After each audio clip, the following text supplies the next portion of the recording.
नमस्कार। आजकल न्यूमरोलॉजिस्ट भी जो हैं बड़े छाए हुए हैं। उनसे मैं एक सवाल पूछना चाहता हूँ कि किसी भी तारीख को जिस बच्चे का जन्म हुआ है उसमें 24 घंटे तक सभी की डेट ऑफ बर्थ समान होगी, डेट भी, मंथ भी और ईयर भी। तो 24 घंटे में कितने हजारों बच्चे पैदा होते हैं। हमारे अनुसार मोटे तौर पे कहते थे कि 1296 तो होते ही होते हैं, लेकिन आजकल तो जनसंख्या बढ़ गई तो न जाने कितने बच्चे पैदा होते होंगे।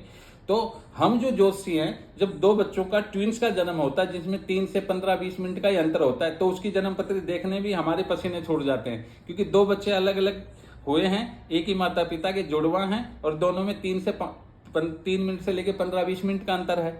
तो भी हम कहते हैं कि दोनों का लगन समान है, दोनों की नवांश कुंडलियां भी समान बन गई, दोनों को दशांतरसा भी समान मिल गई, दोनों का जन्म नक्षत्र भी एक ही हो गया, तो प्रेडिक्शन कैसे दें। और ये न्यूमरोलॉजिस्ट जो हैं, ये 1 और 8 का कॉम्बिनेशन ये होगा तो ये होगा, ये सारी की सारी जो प्रेडिक्शन है वो सारी जनरल प्रेडिक्शन है। कब विवाह होगा, कब नौकरी लगेगी, कब विदेश यात्रा होगी, कब आप बीमार पड़ेंगे, कब आपको धन हानि होगी, ऐसे जो प्रश्न हैं उन प्रश्नों के उत्तर नहीं दे सकते।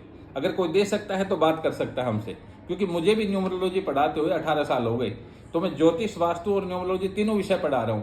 लेकिन ये न्यूमरोलॉजी उन लोगों के लिए है जिनके पास डेट ऑफ बर्थ है लेकिन टाइम ऑफ बर्थ नहीं है। तो न्यूमरोलॉजी की सहायता से उसके बारे में मोटी मोटी बातें की जा सकती हैं कि ये महीना आपके लिए अच्छा जाएगा, ये वर्ष आपके लिए अच्छा जाएगा, ये दिन आपके लिए अच्छा जाएगा, आपका मूलांक ये बनता है, भाग्यांक ये बनता है, हुआ नंबर आपका ये बनता है। उसके आधार पर कुछ रेमेडीज बताई जा सकती हैं कि उससे संबंधित जेम स्टोन आप धारण कर लीजिए, उससे संबंधित ग्रह से संबंधित मंत्र का आप जो है पालन कर लीजिए, तो कुछ न कुछ थोड़ा बहुत आपके जीवन में प्रभाव जो है वो पड़ेगा और शुभता परिलक्षित होगी।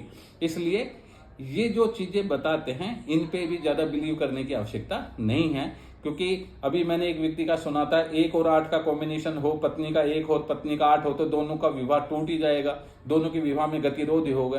अरे आप लोगों की मैरिड लाइफ को क्यों डिस्टर्ब करना चाह रहे हैं। 1 और 8 जो हैं ये दोनों तो पिता पुत्र हैं, पिता पुत्र आपस में लड़ने के बावजूद भी एक साथ नहीं रह सकते, सभी के घरों में झगड़े होते हैं थोड़े बहुत। तो इनको न्यूमरोलॉजी का जो पैटर्न चला है आजकल वह सीमित है, यानी कह सकते हैं कि ये परिपूर्ण रूप से सभी प्रेडिक्शन करने में सक्षम नहीं है। एक इसका सीमित दायरा है। हाँ, ज्योतिष और वास्तुशास्त्र के अनुसार प्रेडिक्शन कंप्लीट दी जा सकती है। तो ऐसे लोगों की बातों में आने की आवश्यकता नहीं है। धन्यवाद।